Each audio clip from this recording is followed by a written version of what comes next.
Selamat pagi, Assalamualaikum warahmatullahi wabarakatuh. Jadi kalau saya diminta Pak Rian untuk Kang share di teman-teman saya ya, wah ini saya susah menolaknya nih, menolak nih karena beliau senior saya, panutan saya gitu. Sehingga ya mau nggak mau saya harus kasih yang terbaik nih hari ini nih ya. Saya akan membawakan materinya mungkin sudah ada di teman-teman ya. Wait,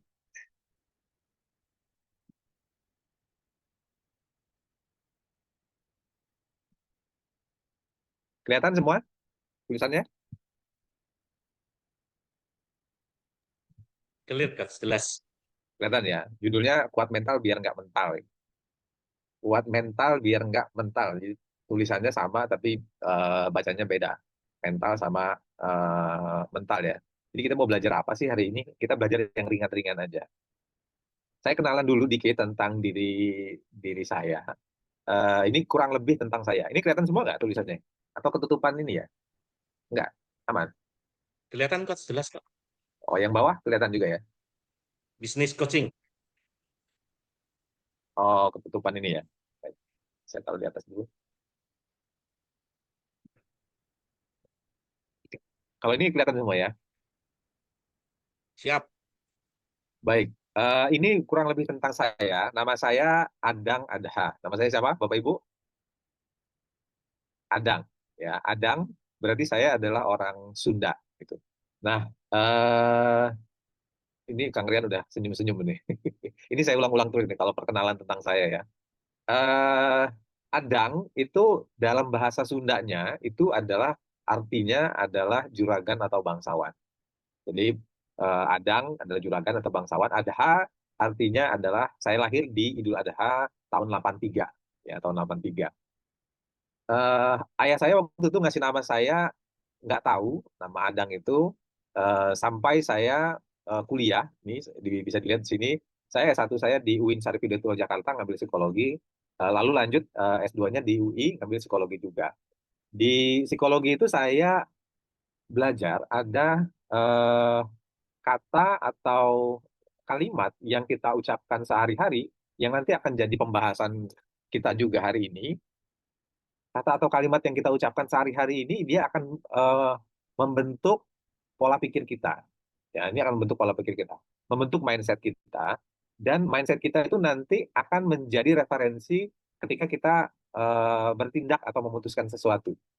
Ya, so saya cari nih nama Adang itu artinya apa di Kamus Besar Bahasa Sunda pada waktu itu ya, waktu kuliah tuh. Nah, sehingga eh, saya ketemu itu nama Adang itu artinya adalah juragan atau bangsawan. Lalu saya mulai mengaminkan nama itu, yang eh, mungkin kalau misalnya di apa namanya dicek perjalanannya, ya perjalanannya jadi bukan perjalanan yang mudah ya, yang nanti saya juga akan share sama-sama ke teman-teman ya. Ayah saya itu supir angkutan umum.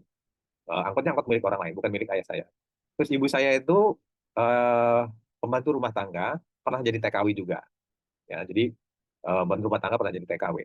Terus eh, waktu itu ayah saya, waktu SMP, itu ayah saya nekat memasukkan saya ke salah satu sekolah terbaik swasta di Lampung pada waktu itu ya. Swasta terbaik di Lampung. Yang udah pasti SPP-nya mahal.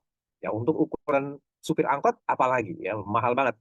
Yang ujung-ujungnya saya apa telat-telat juga bayar, akhirnya dapat beasiswa gitu ya. Beasiswanya karena dianggap wah kayaknya ini orangnya kurang mampu gitu ya. Jadi dapat beasiswa. Yang menarik adalah di SMP itu saya ketemu dengan anak-anak orang yang punya, anak-anak orang yang kaya gitu ya. Rata-rata bapak ibunya pejabat atau pengusaha gitu ya. Minimal mereka punya uang gitu. Yang secara ekonomi bagus, yang secara pendidikan juga itu mereka sudah memikirkan dengan baik gitu. Dan obrolan saya dengan teman-teman saya itu, mereka mau kuliah di mana, mau SMA di mana, ya sampai mereka mau ngapain ketika SMP ini, itu akhirnya saya terpapar oleh obrolan itu. Ya. Jadi obrolan itu akhirnya saya terpapar. Nah, inilah yang perlahan-lahan mengubah mindset saya. Terus akhirnya masuk ke apa lulus SMP, nilai saya bagus pada waktu itu, masuk ke SMA terbaik juga di Lampung pada waktu itu. Nah, habis itu mulai mau kuliah nih. yang waktu itu saudara-saudara bilang, ya ngapain lah kuliah gitu ya. Anak supir mah jadi supir aja. Nanti kalau kuliah tengah jalan apa namanya berhenti gitu ya.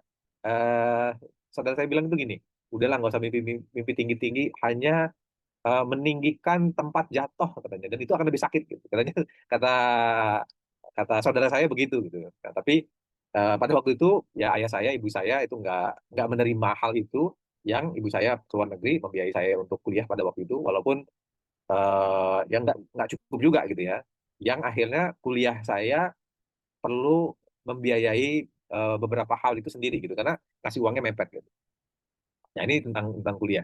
Yang ya pada waktu itu udah bertekad ya, waktu kuliah itu bertekad saya harus jadi pengusaha gitu. Saya punya mimpi tuh. Nanti kita akan bahas di sesi ini juga. Saya punya mimpi untuk jadi pengusaha yang akan saya latih diri saya ketika saya kuliah ini. Jadi saya punya mimpi mau jadi pengusaha, terus ketika kuliah apa ya yang perlu saya miliki ya, harus punya leadership, harus punya kalian berjualan gitu, harus tahan banting segala macam tuh. Jadi saya ambil pas waktu kuliah. Saya dagang, saya jadi ketua organisasi, saya belajar mempengaruhi orang, saya melakukan lebih daripada mahasiswa yang lain gitu ya. Jadi aktivis juga, gitu. Terus nggak puas belajar di kampus gitu ya. Jadi merasa merasa haus gitu ya. Karena mimpinya saya jaga, ya mimpinya saya jaga. Karena efek kalau mimpi ini tidak tercapai atau saya menjadi orang yang uh, fail gitu atau gagal, maka efeknya adalah masa tua orang tua saya itu bisa berantakan karena nggak bisa ngandelin orang lain kan gitu ya, hanya saya sendiri akhirnya. Eh, nah inilah yang yang apa namanya mengubah saya pelan-pelan. Lalu kalau boleh dilihat misalnya dari beberapa yang saya lewati dalam dalam karir saya dan organisasi saya pernah jadi ketua umum masyarakat ekonomi syariah Jakarta Barat, langsung jadi juga habis itu jadi sekjen masyarakat ekonomi syariah Jakarta Barat, masuk HIPMI, himpunan pengusaha muda, eh, apa jadi ketua departemen, dan berakhir di BPP ya level apa pusat ya HIPMI pusat, lalu masuk di HIPI, himpunan pengusaha pribumi, jadi wakil ketua umum di HIPI, lalu mendirikan asosiasi praktisi coach Indonesia, sekaligus jadi ketua umumnya di sana, praktisi coach ada di sana tuh ya. Dan lain sebagainya. Ada banyak banyak organisasi yang saya lewati yang prinsipnya adalah kalau saya di organisasi itu melakukan sesuatu itu saya melakukan yang terbaik gitu. Dan di organisasi pasti punya challenge, pasti punya tantangan, dan itulah kenapa saya ada di organisasi gitu ya. Untuk mencari stresor, mencari stresor. Karena saya belajar psikologi, stresor ini adalah privilege ya. Jadi orang ketika mendapatkan sebuah stresor atau tekanan ini adalah sebuah sebuah kemewahan ya yang kita berpeluang ketika di kehidupan itu mendapatkan stresor, berpeluang untuk melatih skill baru kita. Kalau misalnya stresnya itu minimal, ya kita berarti nggak bertumbuh gitu. So kalau kita sedang stres menghadapi suatu pekerjaan lebih sulit misalnya, maka itu adalah tanda-tanda kalau ya kita sedang sedang bertumbuh. Tapi kalau flat-flat saja, yang artinya adalah ya kita mungkin sedang tidak bertumbuh atau kita mungkin sedang stagnan gitu ya. Nanti kita akan bahas nih di sesi kali ini ya. Ini kurang lebih tentang saya. Oh ya, saya punya yayasan, Yayasan Kesehatan Mental Indonesia. Saya ke Lombok, ke Aceh, ke Palu, ke apa namanya Banten, Jawa Barat, Jawa Timur kemarin apa namanya Gunung Meletus gitu. Ke Banten waktu itu tsunami, tsunami dan banjir bandang. Ke Lampung waktu itu tsunami juga. Terus waktu ke Aceh itu gempa, ke Lombok gempa juga. Yang saya juga belajar tuh banyak di sana, bahkan lebih banyak saya belajar ketika dengan para penyintas ini bahwa mereka itu adalah orang-orang yang kuat gitu ya. Yaitu ada di Yayasan Kesehatan Mental Indonesia sampai dengan sekarang gitu. Saya ketua dewan pembinanya di sana sekaligus pendirinya, dan saya direktur apa namanya dari VP UMKM di Indonesia Marketing Association kalau Bapak Ibu tahu gitu.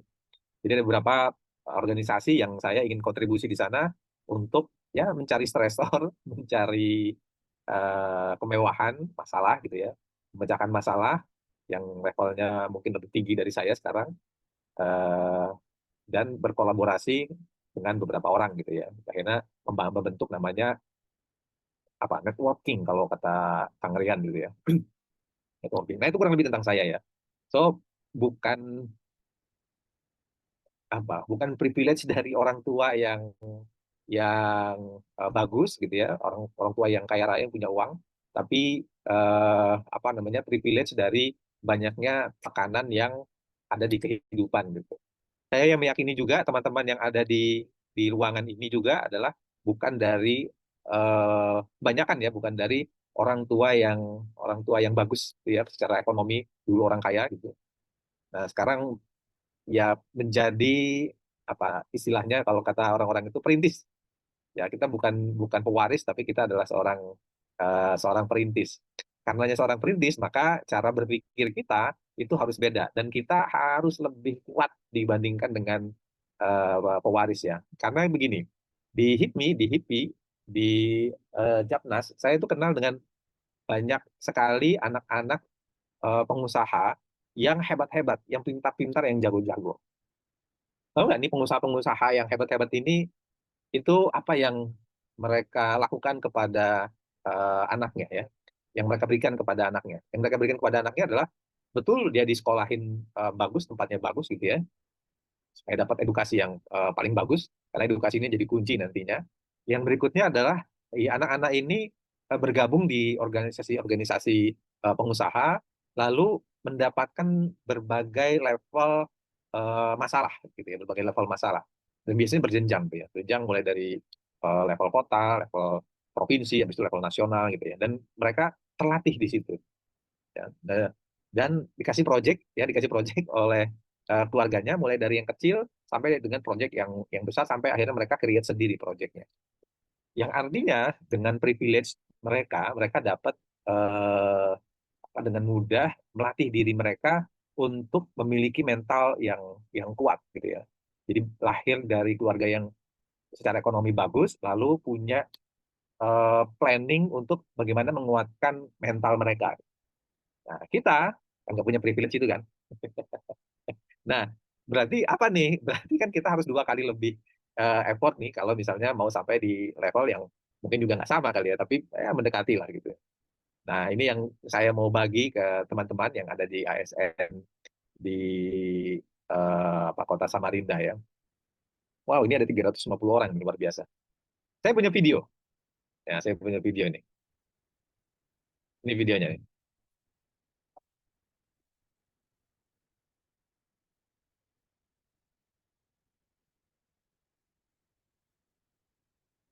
Oke, saya mau ngobrol ke teman-teman nih. Dari video barusan, apa yang Bapak Ibu lihat dan apa yang Bapak Ibu pelajari? Chat boleh, eh raise hand, ngomong boleh. Boleh silakan yang mau rasakan Bapak Ibu atau Kang Adang ada yang mau dipersilahkan atau jadi ini di kolom chat ada terus berusaha pantang menyerah. Harus berusaha, pantang menyerah. Ada yang mau ini raise hand dan ngomong kegigihan, mantap. Perjuangan, gigi. Kenapa nggak ada yang mau raise hand ya? Malu-malu ini, berusaha untuk mencapai suatu tujuan. Oke. Tidak putus asa. Oke. Usaha. Oke. Apalagi? Goal untuk nunggangin. Oke. Anaknya berusaha dengan sekuat tenaga. Oke. Konsisten. Mantap. Apa lagi? Keyakinan pasti berhasil. Oke. Resen, resen. Saya mendengar suara ini. Apa pendapat Anda? Mental baja, yakin bisa. Ayo. Resen dan Langsung buka. ditunjuk, langsung ditunjuk aja Kang, siapa yang disilakan kira-kira. Oh gitu. Maunya ditunjuk. Nah ini nih, ini perbedaan antara orang India sama orang Indonesia.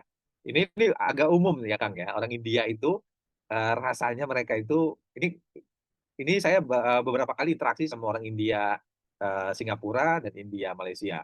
Eh, Mereka itu pokoknya ngomong gitu ya.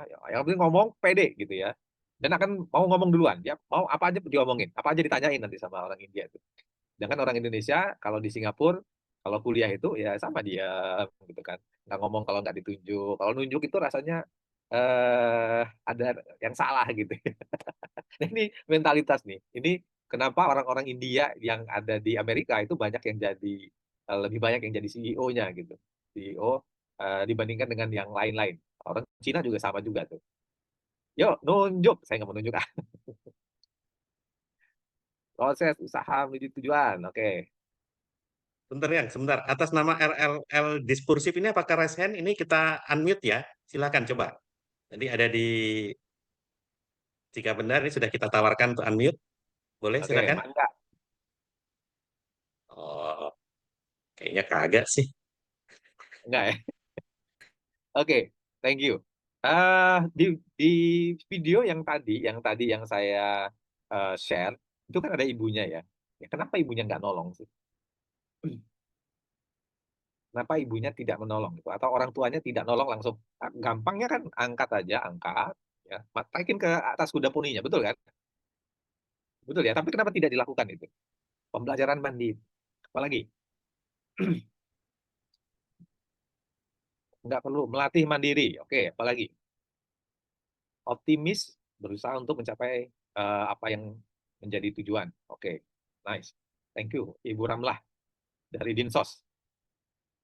Ibu Jamana kayaknya sedang mengetik nih. Oh benar kan mengetik. Melatih kegigihan. Oke. Thank you Ibu Jamana.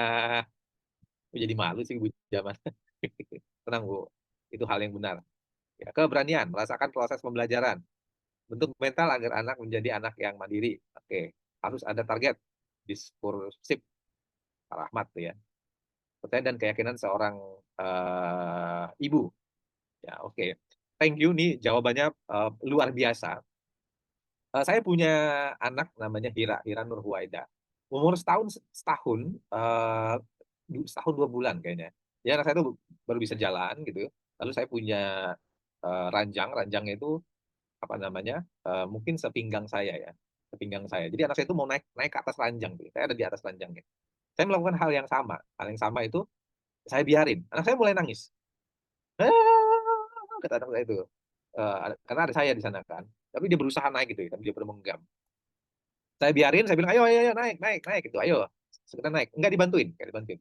Ya akhirnya dia mencari cara, dan akhirnya naik gitu, berhasil sampai naik ke atas ranjang. Ya. Apa yang terjadi sama, senyumannya sama, dia happy ya. Habis itu dia turun lagi, habis itu naik lagi dia. Naik lagi sekarang lebih mudah, karena dia udah tahu caranya. Habis itu turun lagi, jadi kerjanya naik turun ranjang tuh, waktu itu ya. Waktu itu.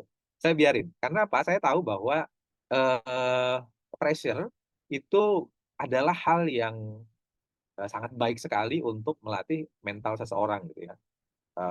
Kalau misalnya ada sebuah pressure, jadi kalau anak kecil tadi itu ada pressure dia mau punya tujuan, dia pengen mencapai tujuannya gitu ya, pengen naik poni. Kalau stres itu diambil alih oleh orang tuanya, maka eh, selesai sudah pembelajarannya. Mental toughness-nya atau keteguhan mentalnya, kekuatan mentalnya nggak terbangun di sana. Keteguhan, kekuatan mental untuk saya yakin kalau saya mau, saya berusaha, saya bisa melakukannya. Gitu ya. Dan itu saya apa namanya, saya terapkan di anak, ya dikasih apa namanya umur setahun setengah saya ajak camping gitu ya. Lalu setiap tahun saya ajak camping mungkin bisa 2 atau 3 kali untuk merasakan hal yang tidak nyaman, stres, gerah mungkin, kedinginan mungkin, harus bawa barang, dia harus bawa barang sendiri, packing. Kemarin naik ke Gunung Perahu, itu camping pertama yang, sekarang umurnya 7 tahun ya, camping pertama yang dia perlu prepare, terus apa, ngelis, ngelis pekerjaannya, ngelis barang yang perlu dibawa, lalu naik sendiri, eh, udah nggak digendong, naik gunung udah nggak digendong sejak umur 4 tahun pada waktu itu ya, udah ya jalan sendiri gitu. Terus nggak ada WC, ya makan harus masak, akhirnya masak beneran, masak ya makan yang masak gitu ya. eh yang di ujung yang saya bikin bahagia adalah dia bilang gini, dia senang gitu, dia happy gitu ya. Lalu membandingkan lagi dengan anak yang lain yang naik gunung perahu yang sama, umurnya lebih tua, kelas 4 SD waktu itu, yang banyak ngeluhnya gitu ya, banyak ngeluhnya, banyak komplainnya gitu, oh capek segala macam bla bla bla gitu ya. Sampai juga di atas cuman banyak ngeluhnya gitu. Nah, ini yang kata bapaknya waktu itu ketika naik sama-sama ya, ah kena mental nih anaknya. Kenapa? ya mungkin tidak terbiasa untuk mendapatkan kesulitan. Eh, di kehidupan ke anak-anak kita itu sama juga ya, sama juga. Seringkali orang tua, dan ini bukan soal kaya dan miskin ya, banyak malah dari yang saya lihat ya, karena kebanyakan tempat saya tinggal waktu itu adalah dari apa namanya ekonomi gitu ya. Kebanyakan malah orang-orang ini saking dibilangnya mungkin sayang ya. eh, Lalu apa-apa yang dirasakan oleh anak, problem apa yang dirasakan oleh anak itu diatasi oleh orang tuanya, sehingga anaknya itu tidak tidak punya kesempatan untuk membuktikan bahwa dirinya itu mampu gitu, bahwa dirinya itu bisa gitu untuk mengatasi hal hal tersebut gitu. Sesimpel misalnya ngebukain botol ya, anak ngebuka tutup botol. Jadi kalau ada botol tuh kan, anak kita minta bukain, ciki minta bukain sampai gede gitu ya. Nah, ini yang membuat ya mental kita tidak terasah gitu, tidak terasah, nggak pernah dapat pressure, dan boro-boro kalau misalnya anak nanti dapat apa pekerjaan atau pressure yang lebih kuat lagi ya dia akan pulang nangis saja gitu ya. Karenanya saya sampai sekarang ini melatih anak saya untuk ngasih tahu cara. Ya kalau misalnya udah memang nggak bisa banget ya baru baru apa saya bantu ya. Ngebuka botol, ngebuka ciki, saya kasih gunting, saya kasih pisau misalnya, saya ajarin caranya, ngebuka pintu, ngebuka pagar segala macam, itu diajarin caranya. Dan anak akhirnya tahu dan punya kepribadian apa namanya kemandirian sendiri gitu. Kalau sekarang ya mungkin ngelihatnya nanti mungkin 20 tahun lagi ya hasilnya ya. Tapi kalau sekarang beberapa hal gitu kan, kalau anak saya lagi kesusahan gitu, dia mau ngapain gitu, mau saya bantu, saya selalu mendapatkan respon gini, nggak Hira bisa, nggak Hira bisa gitu ya. Dan itulah yang kita pengen dari anak kita, supaya anak kita punya ketangguhan nantinya. Di pekerjaan, di perusahaan, di organisasi, itu eh, kurang lebih sebenarnya sama gitu ya, prinsipnya itu kurang lebih sama. Stressor itu akan membentuk kita untuk kita punya peluang, ini peluang ya, saya nggak bilang pasti ya, peluang untuk kita bisa melatih skill baru kita. Ini privilege ya. Dengan prasyarat adalah kita punya strategi coping yang positif. Nanti kita akan belajar ya. Nah, strategi coping yang positif dan apa namanya mindset kita punya mindset yang tepat gitu ya, punya mindset yang tepat. Sehingga kemarin pas Kang Rian, Kang minta judul, ya udah nih kuat mental supaya nggak mental ya. Mental itu apa? Ya mental terpental gitu. Terpental dari apa? Terpental ya dari jalur kehidupan gitu. Jadi orang yang apa namanya orang yang kalah gitu ya. Orang yang kalah itu orang yang seperti apa sih? Orang yang kalah itu orang yang ya mungkin kerjanya bagus, kerjanya mungkin dia di ASN, di lapangan misalnya seperti Anda. Eh, Kalahnya apa? Kalahnya karena dia bekerja tapi dia ngeluh juga gitu. Ngeluh ya kerjaan begini.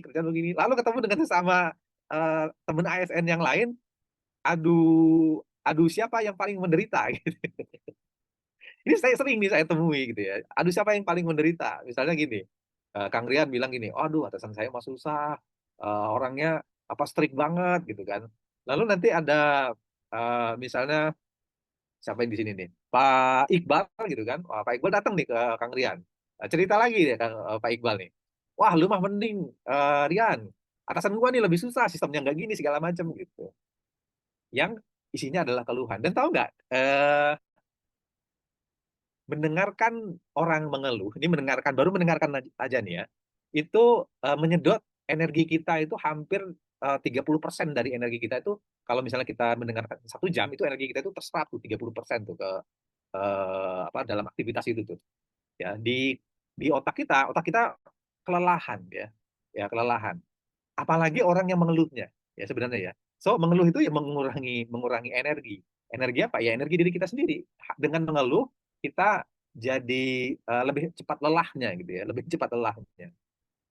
Nah, apalagi kalau misalnya udah ngadu ngeluh siapa yang paling apa menderita gitu ya. Ya, 2 jam aja ngomong Anda diskusi sama teman yang itu pulang-pulang capek itu. Saya jamin capek, capek banget itu ya. So, yuk kita sama-sama punya mindset, yuk kuatkan mental kita. Ya, kenapa? Nah, saya punya ilustrasi.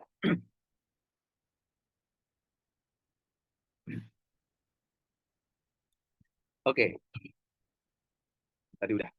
Ini ada dua dua benda. Yang satu adalah berlian dan yang satu adalah arang. Yang satu berlian, yang satu arang. Ya, dua-duanya ini punya struktur yang sama, yaitu adalah karbon.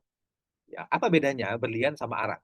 Ya, bedanya adalah eh, berlian itu dia mendapatkan tekanan yang lebih kuat, ya, sehingga senyawa karbonnya itu dia mengikat gitu ya, dan menjadi tangguh gitu, jadi kuat gitu ya. Jadi kalau di skala kekuatan berlian itu ada di 9 sampai dengan 10 skala Mohs-nya itu ya, skala Mohs. Jadi eh, kuat gitu ya, jadi keras gitu, batu yang keras gitu. Kalau arang ya kita tahu sendiri arang ya, mudah hancurnya. Mental kita itu kurang lebih sama, ya, kurang lebih sama. Mental kita itu sama. Kalau mental kita dilatih, diasah terus, creating problem itu kalau udah mencapai di sini, creating problem itu adalah kan definisi dari masalah itu adanya gap antara keinginan, tujuan, standar, apa yang harusnya terjadi dengan kenyataan ya. Ada gap itu gitu ya. Itu namanya problem nih, salah. Nah, creating problem itu adalah mempertinggi lagi keinginan, mempertinggi lagi keinginan. Walaupun ada orang-orang yang udahlah kalau supaya ini keinginannya jangan terlalu tinggi-tinggi gitu. Ya ada juga supaya nggak supaya nggak stres. Kalau saya punya keyakinan yang sebaliknya. Keyakinannya tinggi, berusaha yang terbaik, habis itu compassion. Nah, jadi obatnya ada di compassion, bukan di keinginannya. Apa itu compassion nanti kita bahas. Ya ini berlian ya, tentang berlian. Mental kita kurang lebih yang sama. Nah, berlian terbentuknya ini ada extreme pressure, ada lava dan karbon yang tadi yang ada di itu ditekan gitu, habis itu jadilah dia berlian ya, jadilah berlian. Kalau misalnya enggak ya jadi arang aja, dia akan tetap jadi arang. Mental kita kurang lebih hal yang sama. Mental itu apaan sih? Mental itu adalah kurang lebih ini nih. Kondisi mental itu adalah hal-hal yang berkaitan dengan pikiran, keadaan emosional dan psikologisnya seseorang, dan biasanya konteksnya adalah dikaitkan dengan kondisi kesehatan mental. Mentalnya itu sehat gitu. Mental itu sama dengan badan juga. Ya, dia kondisi kondisi mental itu dia perlu dilatih, dia perlu dikasih pressure dan perlu diasah terus gitu ya. Itu mental itu sama. Badan saya nge-gym ya. Nge-gym itu apa sih yang yang yang terjadi ketika manusia itu melakukan angkat beban. Jadi yang terjadi adalah ketika saya nge-gym, angkat beban tuh ya, saya memberikan pressure kepada otot saya. Apa yang terjadi? Ya, yang terjadi adalah ototnya pecah. Ya, jadi ototnya itu pecah. Jadi ketika nge-gym itu ototnya itu robek. Nah, ketika robek ini eh, rasanya sakit tuh. Kalau nge-gym itu sakit ya. Ketika robek ini, maka di waktu pemulihannya itu otot akan membentuk jaringan otot baru itu. Makanya orang nge-gym itu badannya gede dan kuat ya. Jadi ada jaringan otot baru ya. Nah, jaringan otot baru ini di bawah sadar kita itu terkomunikasi begini. Oke, karena kita mendapatkan pressure, lalu besok dapatin pressure lagi, maka otot akan menguatkan dirinya. Ya, karena pressure itu dia akan menguatkan dirinya secara natural. Dan tulang dia akan menguatkan dirinya juga. Itu kenapa orang yang nge-gym itu tulangnya jadi lebih kuat dibandingkan dengan orang yang nggak nge-gym gitu ya. Jadi tulangnya jadi lebih lebih kuat, terhindar dari osteoporosis dan lain sebagainya. Otak sama juga, mental itu sama juga. Nah, mental itu kalau mendapatkan pressure, ya pressure yang terukur, yang kita punya mekanisme copingnya tentunya. Yang copingnya yang kita perlu pastikan mekanisme coping dari pressure ini adalah positif. Dia akan menjadikan mental kita kuat ya jika copingnya itu benar. Ya, ini mental ya, kondisi mental dia sama kayak ini. Jadi tanggung jawab, keteguhan, persistensi, punya tujuan, terus punya makna, kerja yang bagus, ya menghargai orang, yang berkaitan dengan mental dia, itu bisa dilatih agar dia jadi lebih positif dan lebih kuat. Ya. Complaining itu juga terlatih. Complaining, mudah marah, cemburuan gitu kan, nggak punya tujuan, itu juga terlatih gitu ya. Terlatih dari apa? Dari perilaku kita sehari-hari. Di psikologi ada namanya shaping mindset ya, atau shaping pikiran, thinking shaping gitu ya. Saya bilangnya shaping mindset. Shaping itu shape membentuk ya, pembentukan mindset. Seperti contoh saya tadi, pembentukan mindset itu dimulai dari kata atau kalimat yang kita ucapkan sehari-hari ketika kita mengalami sesuatu, ngobrol, apa yang kita masukkan ke dalam kepala kita, atau apa yang kita baca, apa yang kita tonton gitu ya, apa apa yang kita tulis itu akan menjadi pembentuk mindset kita tuh. Sehingga hati-hati ketika Anda mengobrol dengan orang lain. Hati-hati ketika Anda mengkomentari status orang lain atau konten yang ada di Instagram atau TikTok gitu ya. Itu hati-hati. Hati-hatinya apa? Begitu Anda, karena saya pernah nyoba sendiri itu ya, tahun 2019 waktu itu Pilpres 2019, wah saya aktif tuh untuk apa namanya mengkritik, menghujat segala macam gitu ya. Yang terjadi adalah apa? Begitu saya ngelihat apapun berita tentang bapak itu, gitu ya, itu bawaannya pengen ngehujat gitu, karena seperti otomatis gitu ya, karena shaping mindset. Lalu saya mikir gini, wow ini bahaya juga nih untuk kita nih ya. Yang akhirnya ya saya suspend yang akhirnya ya kalau ada berita ya biasa aja sekarang gitu ya. Akan dikomentari kalau memang udah eh, penting banget dan saya udah punya tujuan mengomentarinya itu. Dengan caranya bukan dengan cara yang negatif juga gitu ya. Karena ya, saya tahu ini bahayanya ketika kita apa namanya terbiasa head speech gitu ya atau mengeluh atau complaining, kita akan terlatih untuk jadi itu gitu ya. Jadi makanya tadi perlu hati-hati. Ini tentang mental nih. Lalu kuat mental atau dalam bahasanya adalah resilience itu apa sih? Kuat mental atau resilience itu adalah kemampuan seseorang untuk beradaptasi secara positif. Nah, ini resilience nih ya. Bangkit kembali dan berfungsinya optimal. Jadi bukan dapat tekanan habis itu jadinya negatif karena copingnya negatif. Nanti ada ilustrasinya ya. Jadi bukan orang yang kuat mental itu bukan orang yang nggak punya masalah, tapi orang yang punya masalah tapi dia bisa handling dengan baik gitu ya. Tidak membuat orang ini jadi apa negatif ya. Nanti kita lihat negatifnya apa sih. Nah, membuat orang jadi malah lebih tumbuh gitu. Itu kuat mental. Ilustrasinya begini, orang yang resilient. Ada 3 bola. Yang pertama adalah bola karet, bola besi, bola kaca. Di bawahnya ini ada keramik atau lantai lah ya. Saya lantai ya. Nah, orang yang resilient itu sama seperti bola karet ya, yang ketika jatuh dia punya dapat tekanan ya, jatuh. Apa yang terjadi kalau bola karet dijatuhin? Dia akan apa? Dia akan membal, ya, dia akan naik lagi kan gitu ya. Ya, naik lagi nih bola karet ya. Yang kedua adalah bola besi. Ya, bola besi ini yang kalau kita jatuhin, apa yang terjadi? Bolanya besi jatuh ke atas, keramiknya yang retak Pecah, ya. keramiknya Habis itu pecah. ada bola keramiknya pecah ya. Habis itu ada bola kaca nih. Bola kaca ini yang kalau kita jatuhin, apa yang terjadi? Ya, bola kaca yang pecah gitu ya.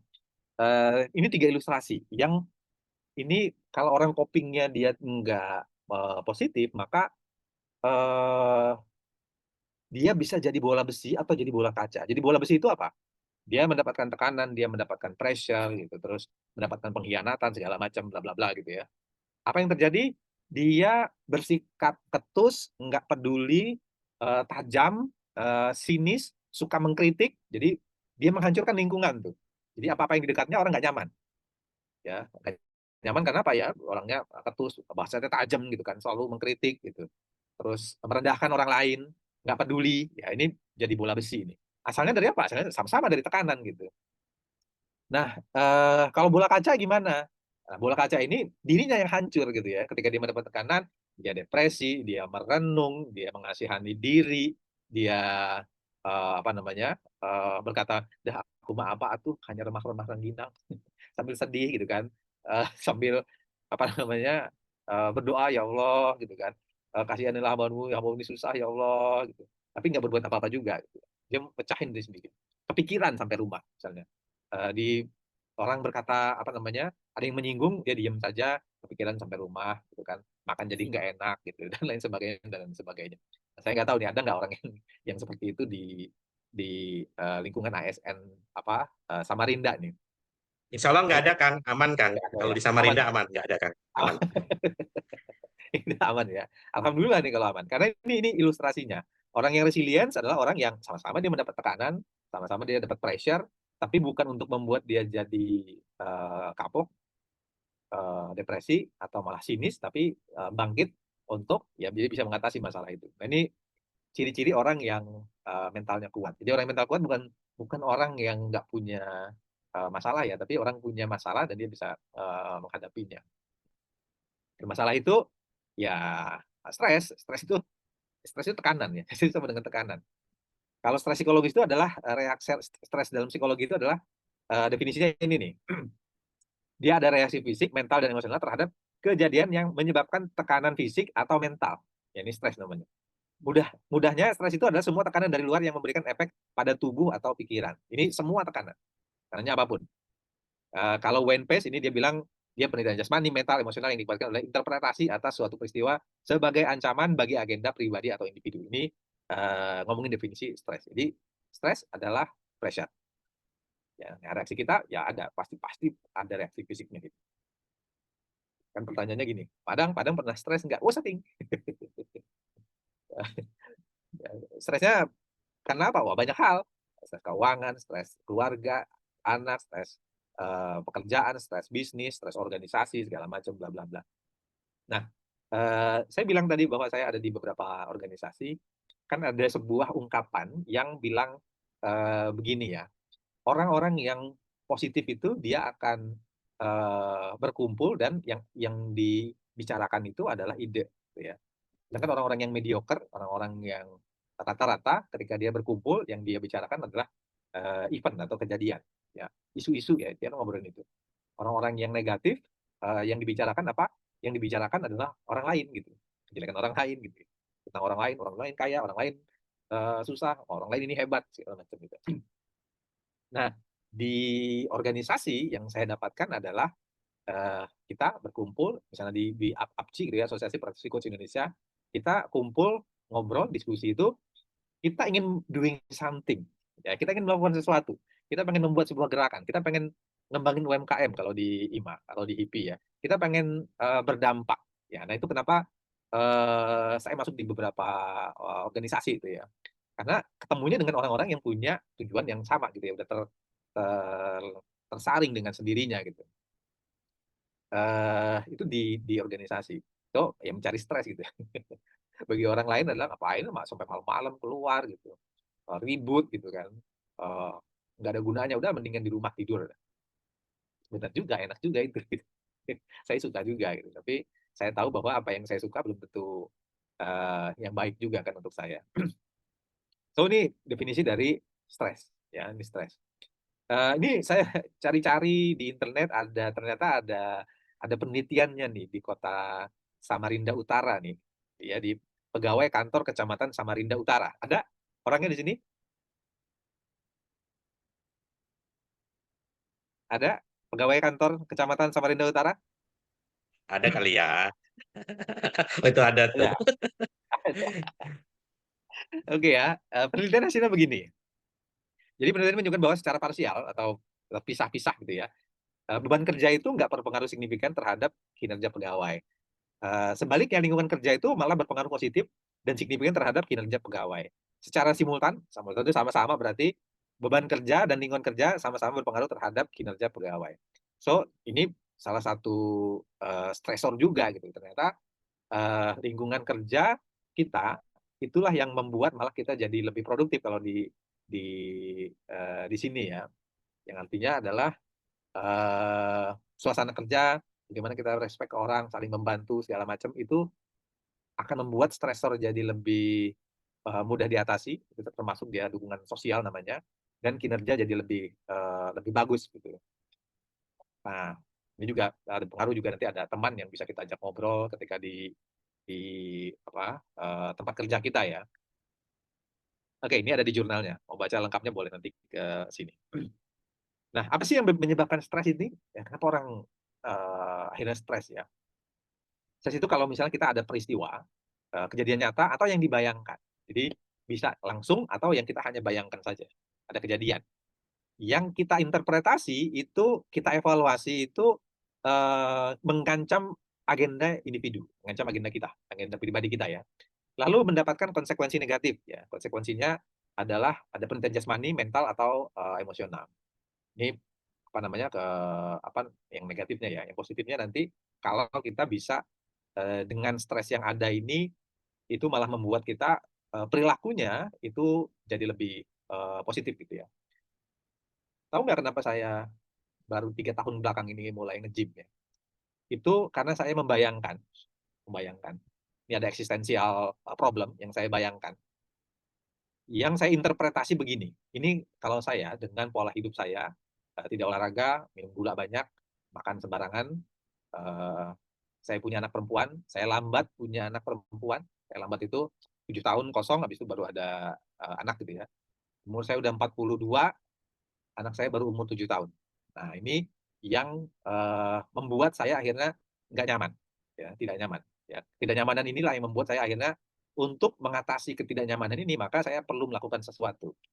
Ya, penderitaan, mental ini, emosional ini, rasa takut saya ini, saya melakukan sesuatu, yaitu adalah saya perlu olahraga dan menjaga pola makan, saya, ya, pola makan saya. Ada konsekuensinya itu, untuk membuat saya, seimbang, ya. Itu kalau yang positif. Yang negatifnya gimana? Yang negatifnya bisa bisa jadi hal yang sama. Misalnya, saya membayangkan, ada sebuah, apa namanya, kejadian misalnya, misalnya perusahaan, apa namanya, perusahaan saya bangkrut gitu ya, saya bayangin, saya interpretasi, "Wah, kalau bangkrut nih, saya nggak bisa, ngasih makan anak saya lah," gitu ya.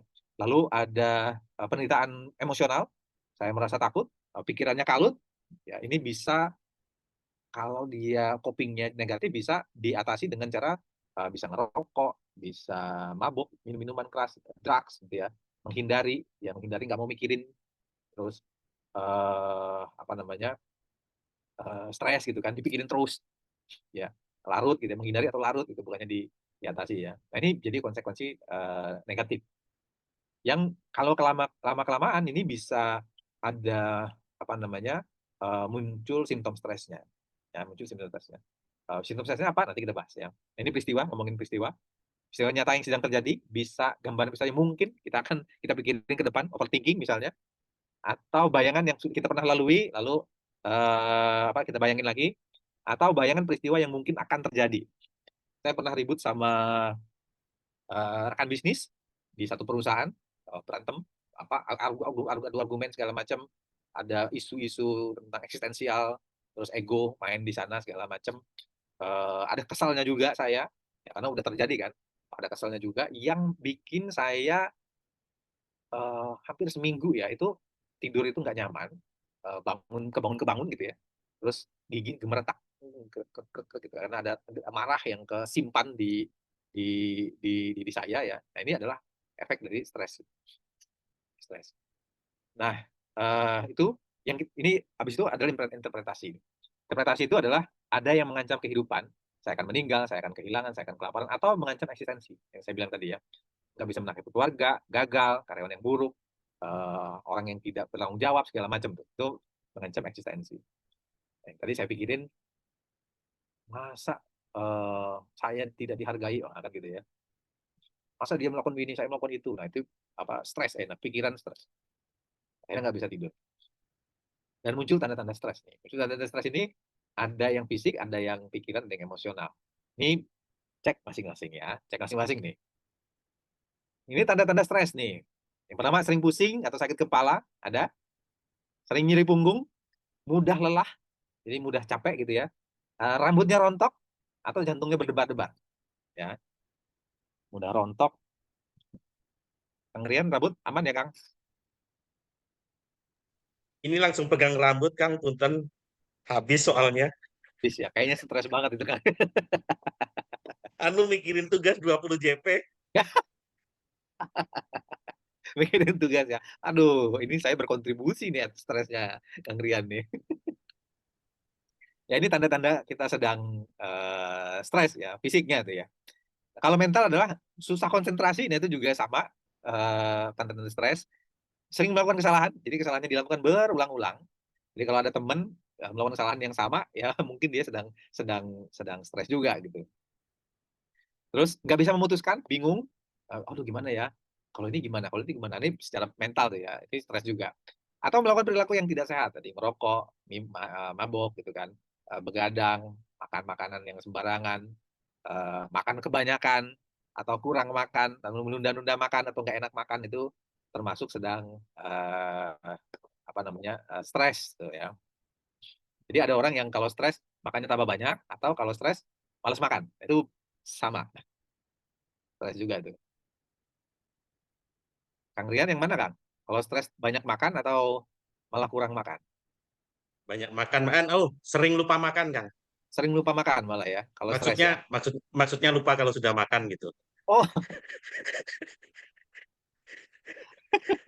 iya iya iya iya iya. Iya.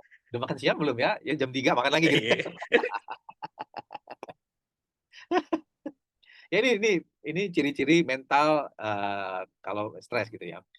Nah, habis itu emosional, nah, mudah marah gitu kan, terus sensitif, orang baru ngomong apa namanya A, dia udah apa sih lu ngomong begitu gitu, stres juga tuh ya. Cemas, mood swing itu kadang happy, tiba-tiba nggak happy gitu ya. Ini tanda kita sedang stres. Ini tanda-tanda ini ya. Tapi apakah stres selalu buruk? Tanda-tanda itu apakah selalu buruk? Ternyata enggak. Ya, stres level sedang itu bisa meningkatkan performa, kreativitas, dan efisiensi. Kalau di pekerjaan, kita melakukan pekerjaan pertama kali, itu stres dia, lalu kalau pekerjaan itu semakin lama semakin baik, artinya ini stresnya produktif. Tapi kalau pekerjaan itu semakin lama semakin buruk, itu namanya burnout, nggak produktif nih. Kecemasan masuknya ya. Terus kalau terlalu sedikit stres itu bisa bikin bosan. Jadi bosan itu stres juga. Nah, kurvanya jadi begini nih, ya, ada namanya eustress, ada yang namanya distress, ada yang namanya, understimulated. Jadi human performance curve itu ada di eustress ya, eustress. Jadi stres yang tepat gitu ya, yang tepat. Jadi dia produktif, jumlah stresnya itu, tepat gitu. Nah, nanti kalau kita sering misalnya saat ini saya mengalami stres karena ada 10 pekerjaan yang saya lakukan. Stres gitu kan, aduh gimana ya caranya ya. Lalu ada belajar gitu kan, improvement, terus, jadi, oh ini bisa diginiin nih, jadi lebih mudah, semakin mudah semakin mudah semakin mudah. Lama-lama nanti level toleransi stres Anda akan meningkat. Yang artinya apa?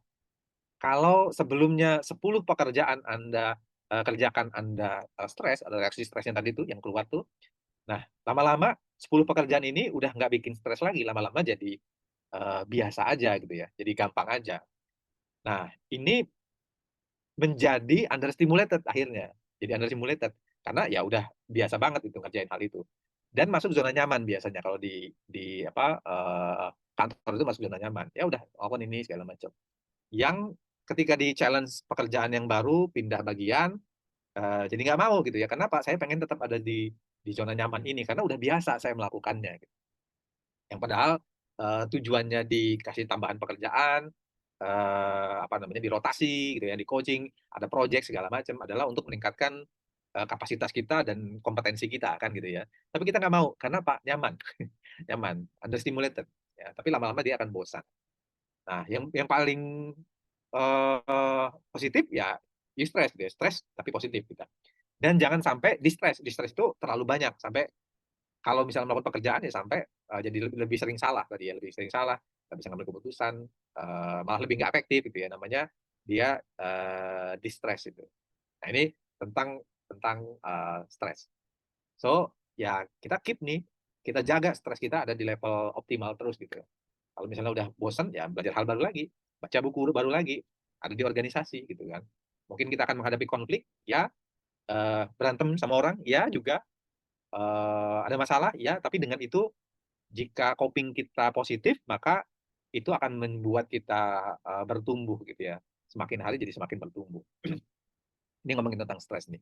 Yang namanya coping stres. Coping itu adalah usaha, mental dan perilaku yang dilakukan untuk mengelola, mentolerir, atau mengurangi tuntutan eksternal, dan internal dan konflik di antara keduanya. Ini, ketika kita mampu mengelola diri kita, mengatasi stres yang kita alami, ya. Coping stres namanya. Coping stress bisa jadi positif, bisa jadi negatif, bergantung bagaimana menyikapi dan bertindak menyelesaikannya.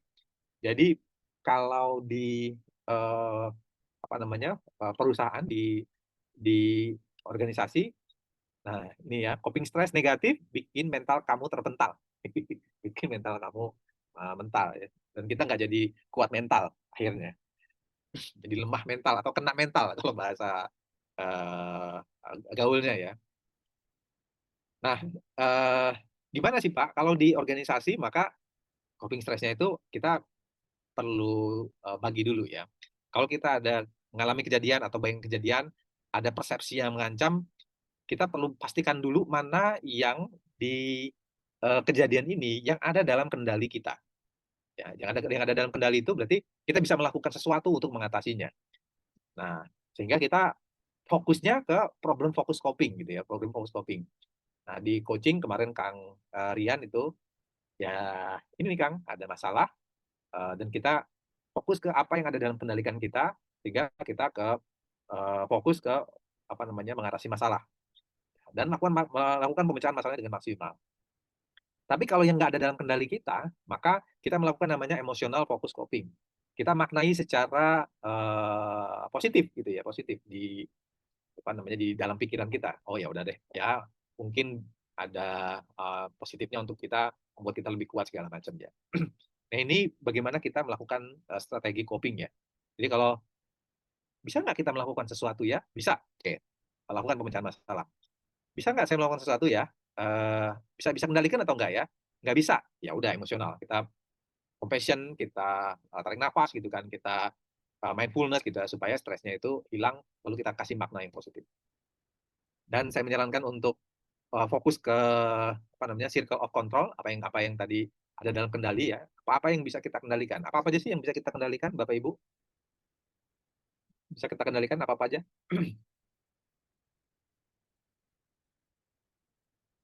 Orang lain, sikap orang lain, sikap orang lain kita bisa kendalikan nggak? Nggak, tapi kita bisa Nggak pengaruhi. bisa. Nggak bisa. Ya, kita bisa pengaruhi doang.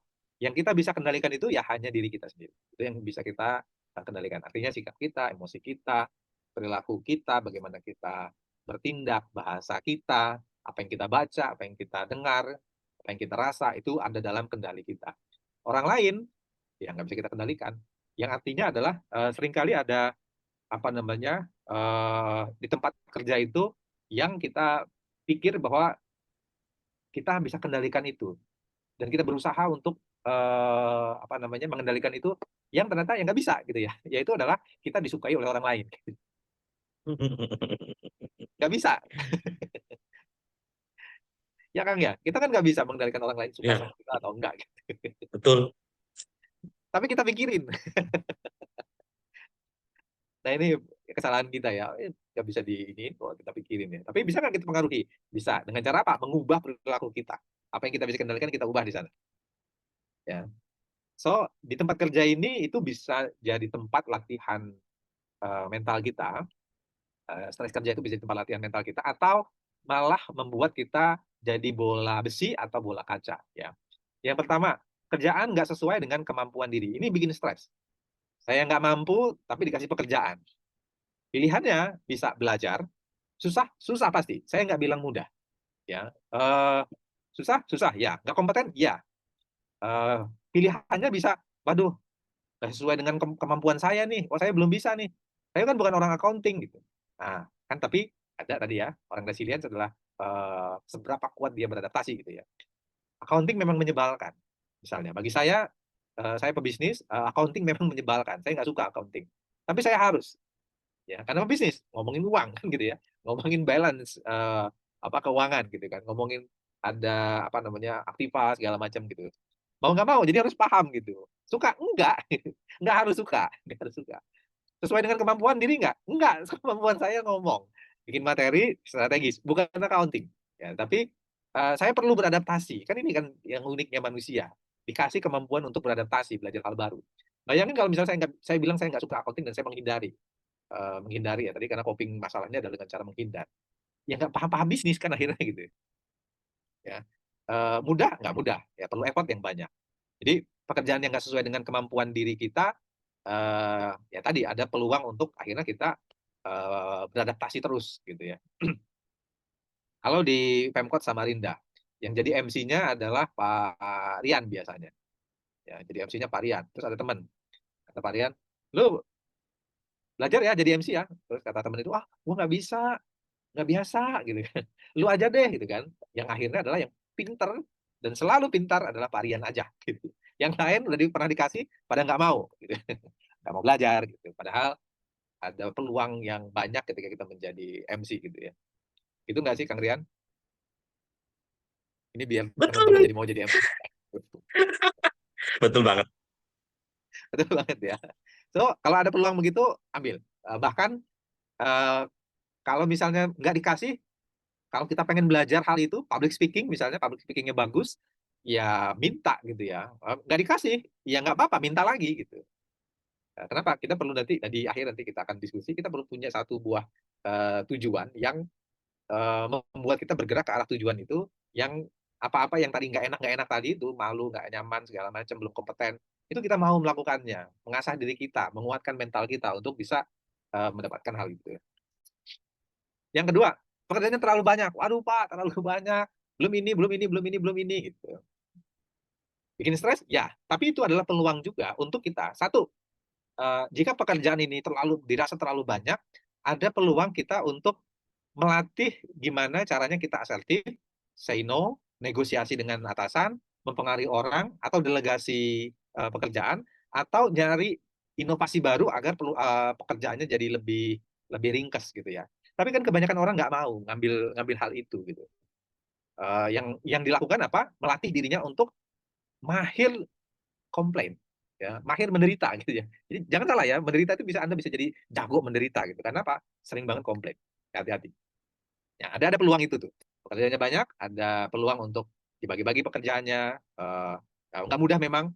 Minta tolong teman, mempersuasi teman, belajar asertif kepada atasan.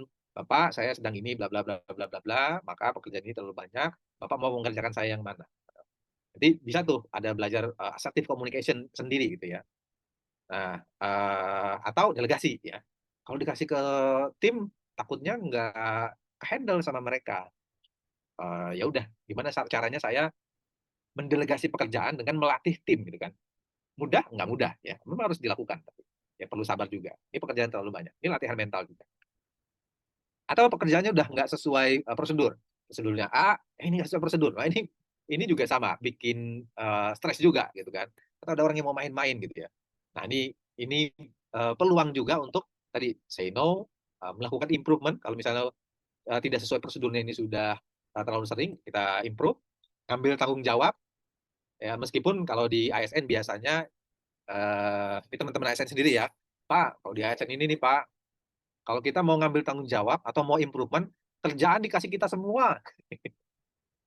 Udah kerjaan dikasih kita semua, gajinya nggak ada penyesuaian, kan gitu ya. Jadinya males deh, gitu. Ya, tadi, bisa nggak kita tetap improve, pekerjaan nggak dikasih kita semua? Bisa, sebenarnya. Ada pilihan untuk assertive communication lagi kan tadi kan. Ngomong, eh, apa yang bisa saya lakukan, apa yang nggak bisa saya lakukan. Say no. Ya, bisa nggak melakukan itu? Bisa, kalau udah kebanyakan. Dan tidak menutup peluang untuk kita melakukan improvement kan akhirnya. Oh, pekerjaan yang dirasa sulit tadi sama ya, kurang lebih ya. Atau nggak kompeten dengan pekerjaan yang baru. Waduh, nggak kompeten, nggak biasa. Ya, kompetenkan diri. Minta waktu. Ya. Terus ngambil keputusan yang menyangkut risiko bersama, ini bikin stres juga. Ini bikin stres juga. Nah, ini biasanya stres yang ada di level-level strategis misalnya, sehingga ada keputusan besar. Ikut orang lain, ikut organisasi, pindah rumah, menikah atau tidak menikah, ini sama. Pindah pekerjaan gitu, ini kan keputusan besar ya.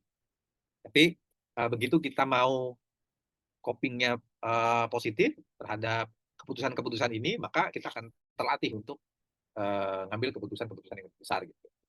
Nah, misalnya saya mau cerita di apa namanya, APCI ya, Asosiasi Praktisi Coach Indonesia. Maka levelnya ini kan nasional ya, levelnya seluruh Indonesia gitu. Karena seluruh Indonesia, maka ada keputusan-keputusan besar yang perlu diambil di sana.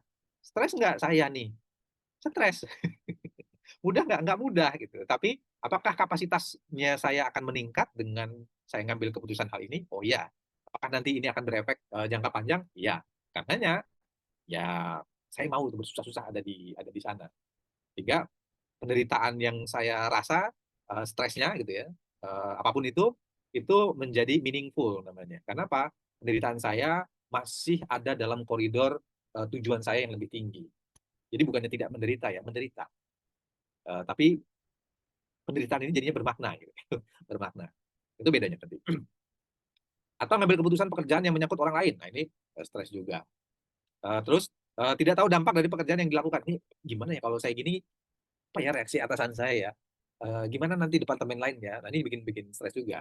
Ada nggak ruang latihannya di sini untuk latih mental kita? Oh, banyak. Apa aja? Mungkin Anda udah mulai bisa ngasih sebuah gambaran, membiasakan diri untuk jika ada masalah, apa dampak lainnya gitu ya. Ingin menyenangkan semua orang. Nah, ini stres juga. Tadi saya bilang ya. Bahwa ada orang lain yang nggak bisa kita kendalikan perasaannya, dan kita pengen mengendalikan perasaannya itu dengan cara people pleasure ya, people pleasure. Ya, kita yang menyenangkan semua orang. Kita pengen orang lain tidak merasa kecewa, kita pengen orang lain merasa senang, merasa diterima, dan melupakan diri sendiri. Nah, ini bikin stres juga. Apa pembelajaran yang bisa diambil dari sana? Ya berarti self compassion, asertif, belajar asertif di sana, belajar untuk memprioritaskan diri sendiri sehingga kita jadi lebih sehat akhirnya gitu ya. Terus bereaksi berlebihan dan melihat semua perlu dikerjakan dan penting semua. Ini stres juga. Ini bisa belajar untuk bikin Pareto, memecah masalah, mengkelompokkan masalah, bikin prioritas masalah. Gitu.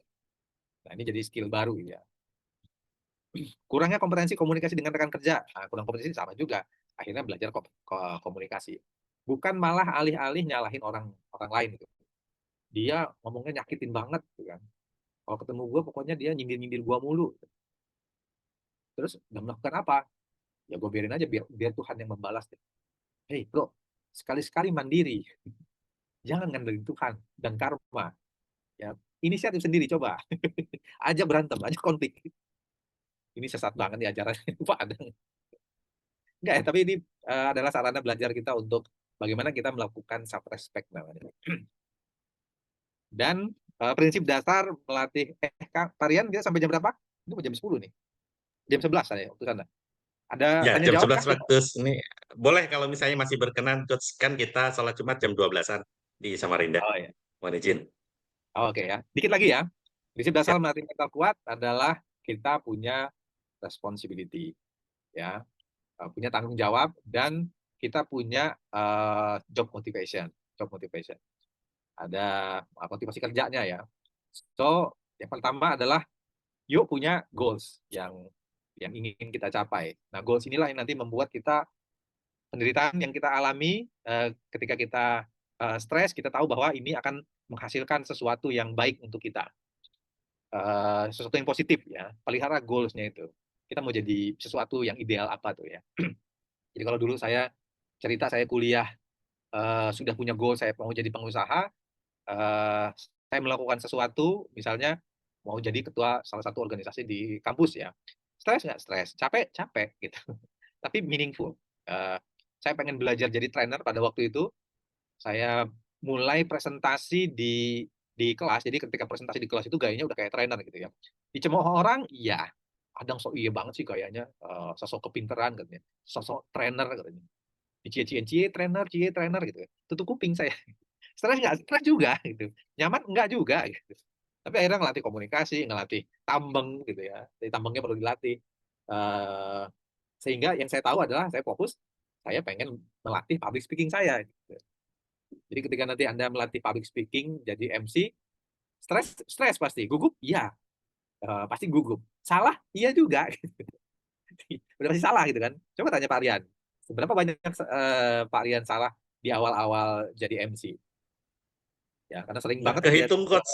Banyak. nggak kehitung ya. Sering banget tuh ngetik di status Facebooknya itu kan. Ya, pembelajaran bagi saya gitu kan. Kayak Siap. disemprot. Gitu. Tapi clear di kepalanya kan gitu, di kepalanya Kang Rian. Saya mau jadi MC profesional, saya mau jadi coachnya MC kan gitu.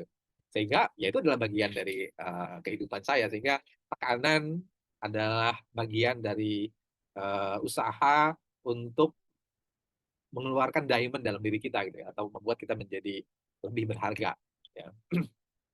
Jadi kalau areng ditekan bubar, sama diamond ditekan dia malah kuat gitu ya, pakai buat motong kaca segala macam bisa gitu diamond.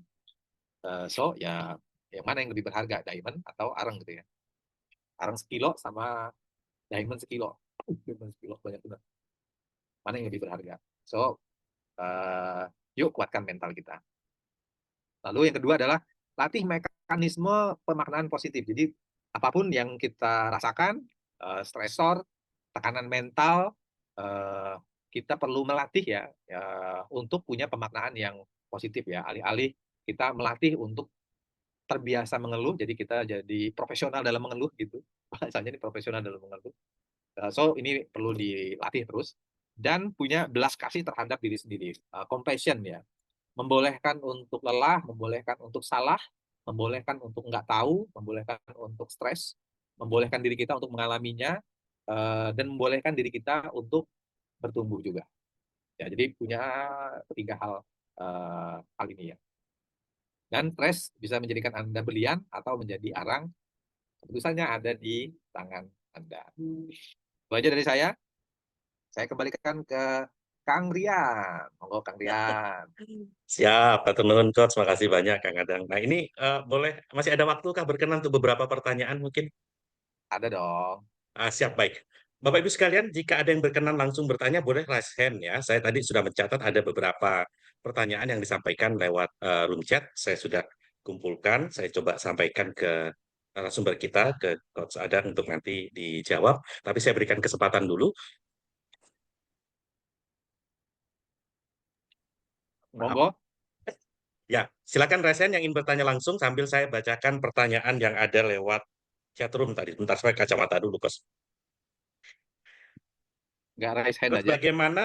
bagaimana kalau di lingkungan kerja kita ada orang seperti yang disampaikan Pak Adang yang membuat ketidaknyamanan bekerja akhirnya mengarah ke diri sendiri.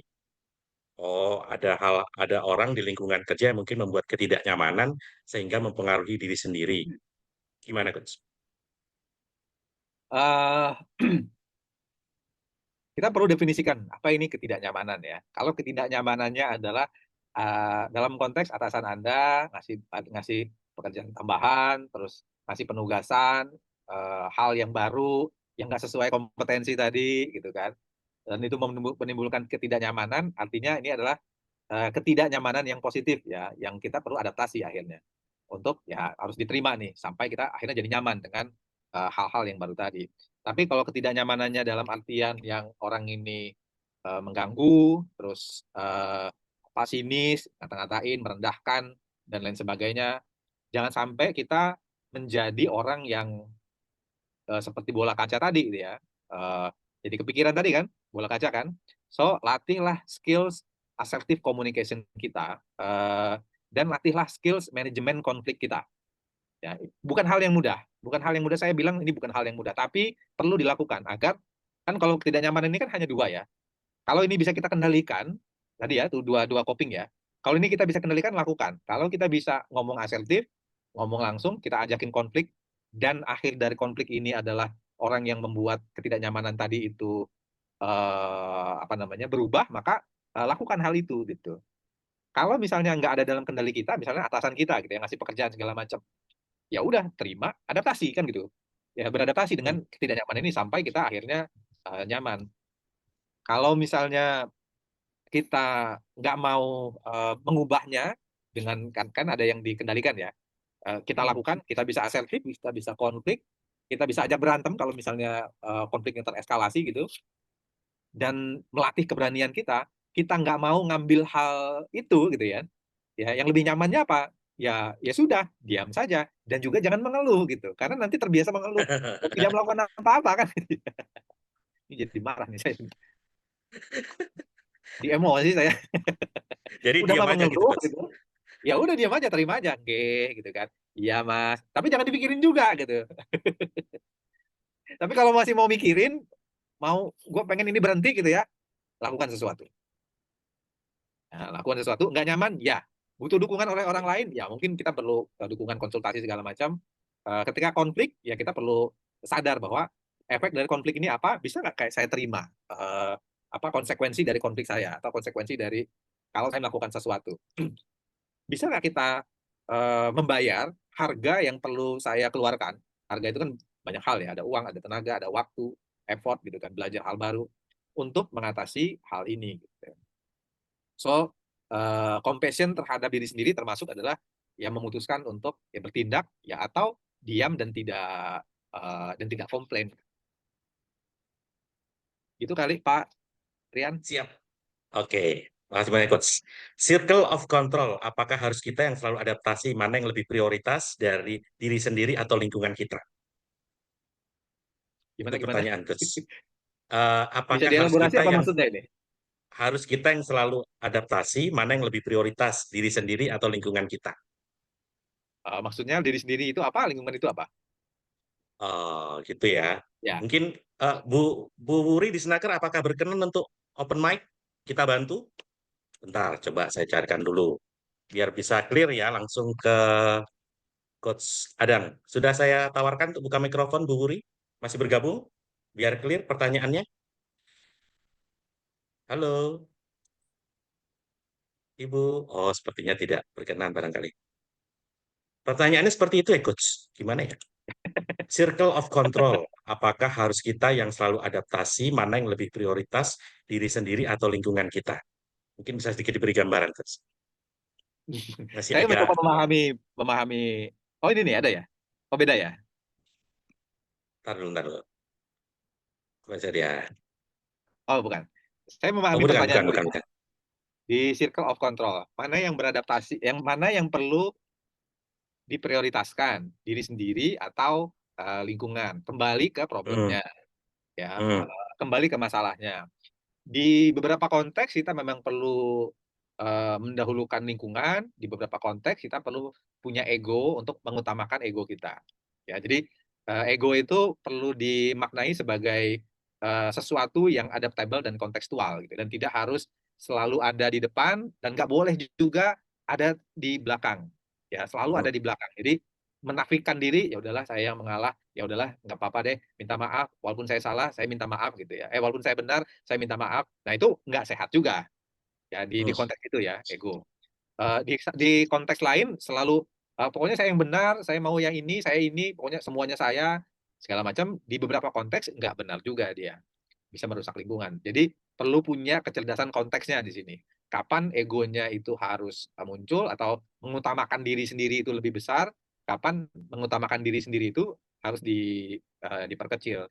Melihat dari dampaknya ya, dampaknya itu gini. Kalau misalnya untuk dampak yang lebih tinggi dan lebih positif, maka ego harus luruh tuh di sana. Contoh begini. Anda punya ide Anda merasa idenya bagus sekali. Anda sampaikan itu ke atasan Anda. Ya, lalu atasan Anda bilang gini, oke, idenya bagus. Ya, tapi kita nggak bisa menjalankan hal itu. Kita menjalankan hal yang ini dulu, gitu ya. Ego marah tuh di sana tuh. Marahnya Pak, loh, saya udah ngasih ide saya nggak dipakai gitu. Idenya nggak dipakai. Jangan ketawa dulu Kang. Ini pembahasannya Siap. agak-agak serem nih soalnya. Idenya nggak dipakai gitu ya. Lalu habis itu egonya muncul kan. Egonya muncul, udah nggak mau ngasih ide lagi. Nah, ini kayaknya Kang Rian banget itu. Udah nggak mau ngasih ide lagi gitu. Nah, di titik ini egonya harus luruh gitu kan. Tugas kita memang ngasih ide, keputusan keputusan eh, mana ide yang harus dijalankan duluan, itu kan keputusannya atasan karena tanggung jawabnya kan ada di atasan gitu ya. Dan atasan punya perspektif yang lebih tinggi untuk melihat mana prioritas mana yang perlu didahulukan kan gitu ya. Nah, di titik itu ya ego lingkungan lah yang harus menang kan gitu. Kita luruhkan ego kita gitu. Nah, boleh dah ketawa dah Kang Rian. Kayaknya relate nih. Nah, Kadang tidak tidak selalu menyenangkan mendapatkan jawaban yang menyakitkan. tidak selalu menyenangkan ya. So, kalau di konteks ini salah kita mendahulukan diri kita atau mendahulukan ego kita gitu. Tapi kalau misalnya dalam hal ada hak gitu kan, ada misalnya kita tadi udah kebanyakan pekerjaan dari atasan dikasih terus gitu. Kita udah overload, tahu kita overload gitu, maka ego harus muncul tuh di situ tuh. Harus kuat dia, harus berani untuk membela diri kita, membela ego kita tuh di konteks itu. Dalam hal-hal harus membela itu jadi begini. Belajarlah untuk asertif, untuk bilang tidak. Pak, mohon maaf, saya tidak bisa melakukan hal ini karena saya ada pekerjaan, ada 5 pekerjaan yang menunggu dan ini belum selesai. Jadi mohon untuk pekerjaan yang ini boleh saya ambil, saya kerjakan. Tinggal yang mana pekerjaan dari yang 5 ini yang boleh saya tunda gitu, atau saya boleh delegasi ke teman saya. Ada nggak resikonya? Ada. Ya, Anda nggak disukai atau Anda apa namanya, dipindah gitu atau segala macam. Tapi di titik itu kan kita perlu membela ego kita agar tidak sakit ujungnya kan gitu ya. Tidak sakit itu kelama-kelamaan pekerjaan numpuk di kita terus, atasan ngelihat, "Ah, kasih lagi deh, kasih lagi deh," gitu kan. "Oh, kerjanya bagus, kasih kerjaan lagi deh, kasih kerjaan lagi deh," gitu ya. Mentang-mentang kerjaan bagus gitu, tapi malah kita jadi nggak punya ego gitu, karena rasa takut tadi ya. So di titik itu kita perlu membela ego kita. Ya, bela egonya dengan cara apa?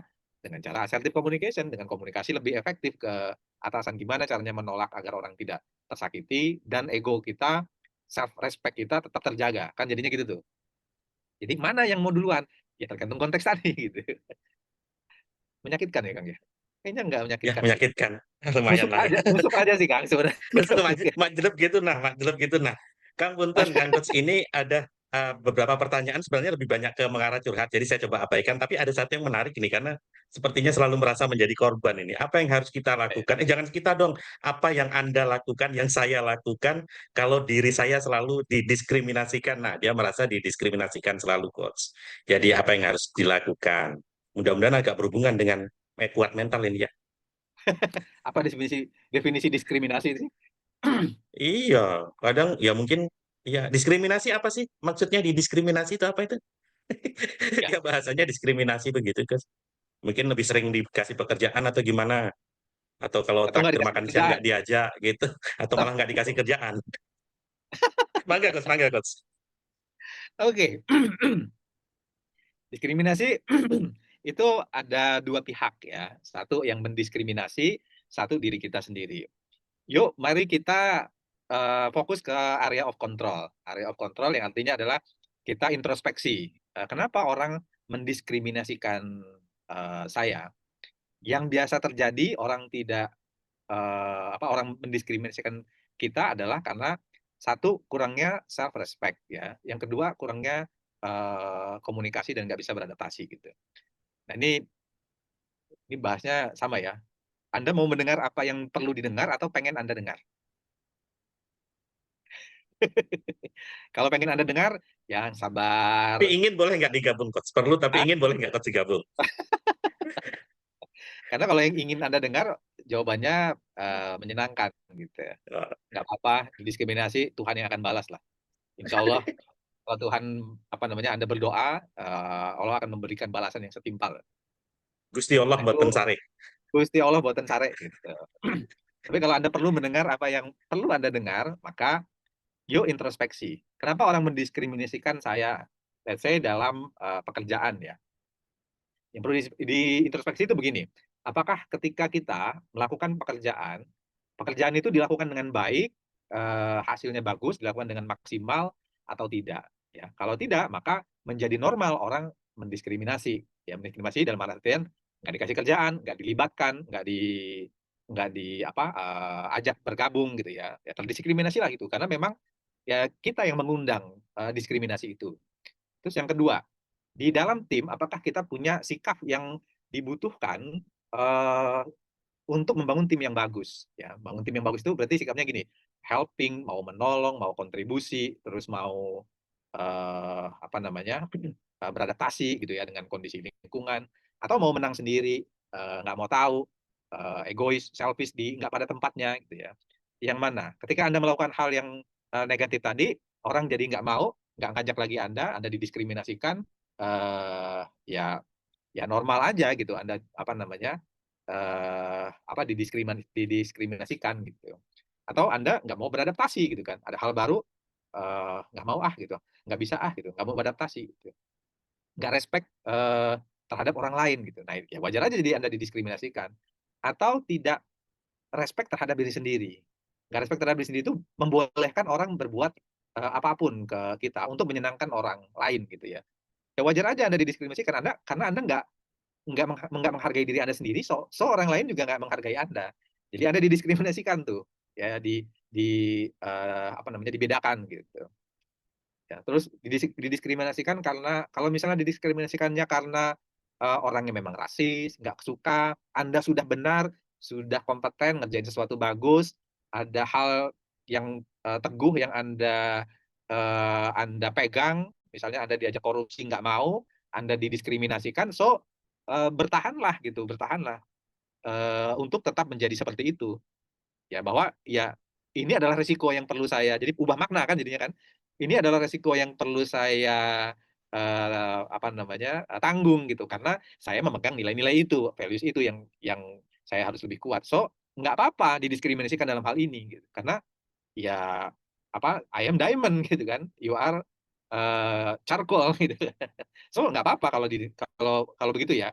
Jadi latih mental Anda untuk menerima bahwa oke, ya inilah konsekuensi saya gitu. Kalau bukan sebabnya Anda yang mengundang, diskriminasi itu. Tapi kalau sebabnya kita sendiri yang mengundang diskriminasi itu, maka ya ya sudah gitu, bela berubah gitu, bukan bukan apa namanya, ya Allah buatan sare gitu, enggak gitu.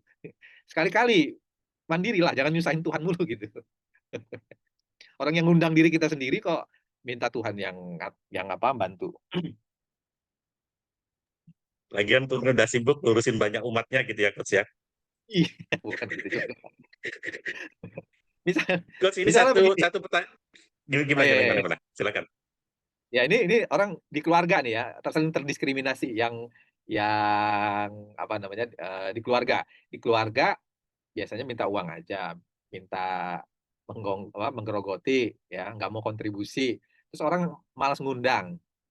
Terus, ataupun misalnya kontribusi, tapi omongannya tajam, ya didiskriminasi lah gitu. Itu hal hal yang normal aja itu kalau kita didiskriminasi karena perbuatan kita yang memang tidak sesuai gitu. Tapi kalau perbuatannya sesuai dengan values, didiskriminasi orang artinya adalah mereka sakit kan gitu ya, saya benar. Itu Kang Rian, tambahan lagi Kang. Siap.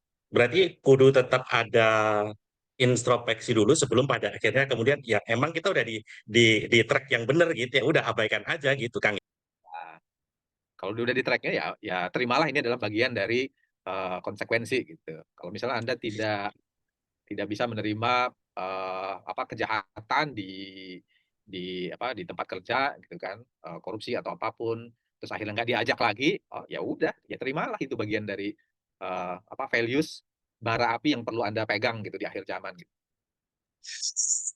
Konsekuensinya selalu ada ya Kang ya terhadap pilihan apapun yang kita ambil. ada pilihan apapun. Siap, baik. Nah, ini mungkin terakhir, satu pertanyaan sekaligus nanti saya rangkaikan dengan dua pertanyaan sederhana. Kalau sudah melakukan pekerjaan yang lebih banyak dan menyebabkan stres, terkadang ada perasaan menyerah. Tapi Mhm. berpikir positif lagi, ya sudahlah, kerjakan semampunya aja untuk menutupi rasa stres. Nah, apakah ini cara yang efektif untuk mengatasi rasa stres? Jadi idealnya gimana? Mengelola stres yang baik itu gimana? Monggo. Idealnya ngomong ke yang ngasih kerjaan, "Pak, mohon maaf nih Pak," belajar asertif kan ya, "Mohon maaf nih Pak, saya punya 10 pekerjaan, Bapak tambah lagi pekerjaan yang ini. Kalau Bapak ngasih pekerjaan yang ini nggak bisa terselesaikan di waktu yang diinginkan atau kualitasnya tidak maksimal." Nego di sana. Jadi idealnya begitu dulu Kang, yang pertama tuh. Ya sumber stresnya itu kita kita negosiasi dulu. Belajarlah asertif, belajarlah punya self respect gitu untuk ya merespek diri saya. Kalau sudah kebanyakan ya. Tapi kalau misalnya kebanyakan ini masih dalam koridor, yaitu training, ikutan training, belajar hal baru, nanya ke teman, gimana caranya mengelola, pekerjaan, tas mana yang mau diduluin gitu kan, mana yang dihilangkan, mana kebiasaan efektif yang perlu ditambah, mana yang tidak efektif, yang mana yang harus dihilangkan. So, beradaptasilah dengan cara belajar keahlian baru mengelola pekerjaan. Kalau memang masih dalam koridor ini ya, masih saya bisa manage lah gitu. Bukan dengan cara untuk, ya udahlah nggak ngomong, nggak mau melatih diri, terus ya udahlah kerjain seadanya aja deh gitu. Nggak begitu, bukan begitu. Kerjaan seadanya itu malah membuat kita kehilangan values gitu kan, kehilangan, self respect gitu. Bentuk self respect kita itu adalah dengan cara, mengerjakan sesuatu sebaik-baiknya. Itu membuat kita jadi diamond, gitu kali Kang. Siap. Oke, terima kasih banyak Kang Adang, luar biasa untuk hari ini. Mungkin terakhir dong, Oke. kasih tips yang sederhana, gampang, praktis, nggak ribet, supaya nggak stres. Kalau Anda Silakan. nggak mau stres, maka stresnya bagi-bagilah ke teman. Buat temannya juga jadi stres. Dalam artian adalah, delegasi gitu ya, delegasi, latih skills, asertif gitu ya, supaya orang, mendapatkan tekanan juga dari kita. Terus sebenarnya 3 hal tadi itu ya, punyalah goals yang besar, stick to the goals tadi. Terus yang kedua, punyalah, mekanisme atau latih mekanisme untuk pemaknaan positif. Terus yang ketiga adalah, self compassion. Self compassion termasuk ada self respect di sana, ada, self regulation di sana, self learning di sana. Ini adalah bentuk, kita mencintai diri kita sendiri gitu ya. Sehingga dengan ketiga hal ini, ya kita akan jadi diamond lah, punya value gitu. Tuh, ada udah jawab nih, lebih naikkan skills dan personal branding. Oke, itu aja Coach. Itu aja dari saya, thank you. Terima Kalau kasih ada banyak ya. Simon Siladang, bolehlah kita menumpang mandi. Kalau Cakep. ada nanti Kang Adang diundang ke Samarinda, nanti kita belajar bersama. Ini kayaknya PR berat ini buat saya ini kayaknya. Insya Allah pimpinan saya memantau langsung Coach, jadi nanti bisa Oh, dipertimbangkan untuk Coach Adang langsung ke Samarinda ya. oh Kita iya nanti iya berenang iya. menyeberangi Sungai Mahakam ya. Cocok. Yang penting Mbak Vira diajak ya Coach ya. Siap. Siap. Coach, makasih banyak sekali lagi waktunya sudah Sama-sama. berkenan berbagi untuk kami di Samarinda. Bapak Ibu kita berikan tepuk tangan, emot tepuk tangan dan juga ucapan terima kasih. Silakan melalui chat room untuk narasumber kita yang luar biasa hari ini. Sekali lagi terima kasih untuk Coach Adang Ada yang sudah berkenan untuk berbagi bagi kami semua dan mohon izin jika berkenan ini banyak rekan-rekan yang japri juga minta supaya materinya nanti bisa di-share ya Coach ya. Boleh ya? Oh, waduh, Siap. harganya Hmm, beda nih, Kang. gitu ya. Aduh, punten maaf kalau gitu. Nanti saya lapor ke pimpinan lagi biar dikondisikan kalau gitu. Ke Samarindanya bisa diatur lagi kalau gitu ya, nanti jadwalnya. Itu dia maksud saya. Baik, makasih banyak ya Coach ya. Sekali lagi sudah berkenan berbagi untuk kami semua. Sama-sama. Sehat selalu bersama keluarga.